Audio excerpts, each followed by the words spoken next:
За манай эрчим хүчний байгууллага бол бас онцлогтой.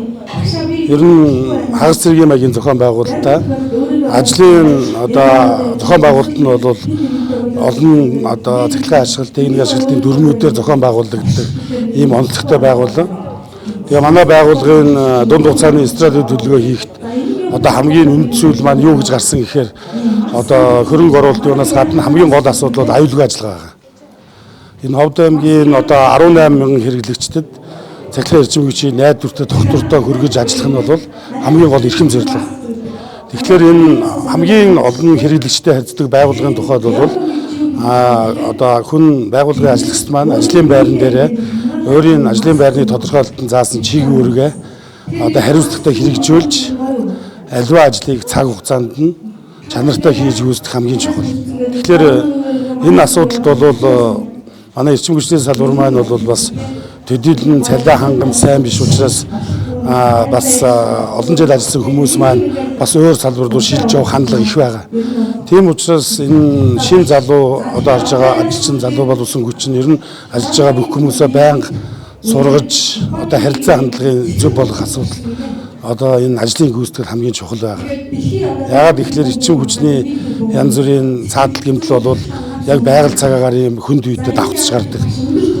Цас бороо орох юм уу хүчтэй салхи шуурга болох үед гардаг. Тэгээд өдөр шөнө өглөө ороо хизээч хамаагүй яг энэ байгалийн бэрхшээл донд явж гэмтэл цаадлыг устгаж ажилладаг учраас хувь хүний зохион байгуулах хамт олонны дотор уур амьсгал багаар ажиллах чадвар байдаг. Нөгөө талаас бол ажилтан маань ингээд ажлаа гүйцэтгэхээр гэр орондоо ирэхэд бас гэр орны халуун дулаагаар амьсгал хамгийн чухал байдаг.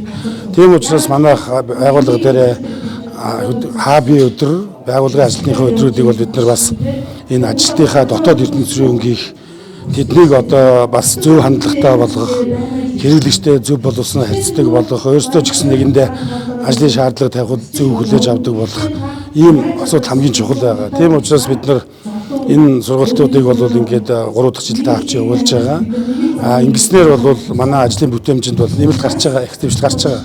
Манайх энэ жил бол тэзвэх хөрөнгө оруулалт их засварынхаа ажлыг бол 10 сарын 10-ны дотор бол бүрэн хийж дуусгасан. За дээрээс нь нэмэлт эрчим хүчний салбарт хийж байгаа хөрөнгө оруулалтаас манай байгууллага өөрийн нөөц боломжоор хийх ажлаа ч гэсэн бас ерөнхийдөө хийж дуусгасан. Тэгэхээр өвлийн ачааллыг ингэж давах энэ хариуцлагатай цаг үеийнхээ урд бас ажилтнаа идэвхжүүлэх, мотивац хийх тэдний зөв хандлагыг тогтоох нь бол хамгийн чухал байдаг. Тэгээд ийм учраас бид нар эрчим хүчний салбарт ажиллагчдынхаа өдрийг бас уралдаан тэмцээн баяр наадам гэхээсээ илүү ажилтнаа чадваржуулах, сургалт хийх, ажил мэргэжлийн уралдаан тэмцээн зохион байгуулах, тэдний бас авьяас чадварыг нээж хөгжүүлэх ийм олон талд ажил зохион байгуулалт тэмдэглэдэг. Тэгээд энэ ухаалаг хөгжлөлтүүдэд хамтарч ажиллаад харилцааны талаар сургалт авснаар харьцангуй манай энэ байгууллага чинь бас нэг онцлогтой аягүй олон хэрэглэгчтэй харилцдаг. Тэгээд хэрэглэгчд маань хөвчлэн маш стресстэнդ орчихсон, тогоо таслуулчихсан ч юм уу маш их тогны хэрэгцээ шинэ газар очичоод хэрэгцээ шаардлагатай тогны хүрэлцээ муутай ийм стресстэй хүмүүстэй харилцдаг болохоор энэ хандлагын хичээл энэ харилцааны маш ухтун хичээлийг ойлгох нь маш хэрэгтэй юм байна гэж анх томьёолж манай удирдлага маань бид нар хэлэлцээд энэ сургалтыг авч эхэлсэн байгаа.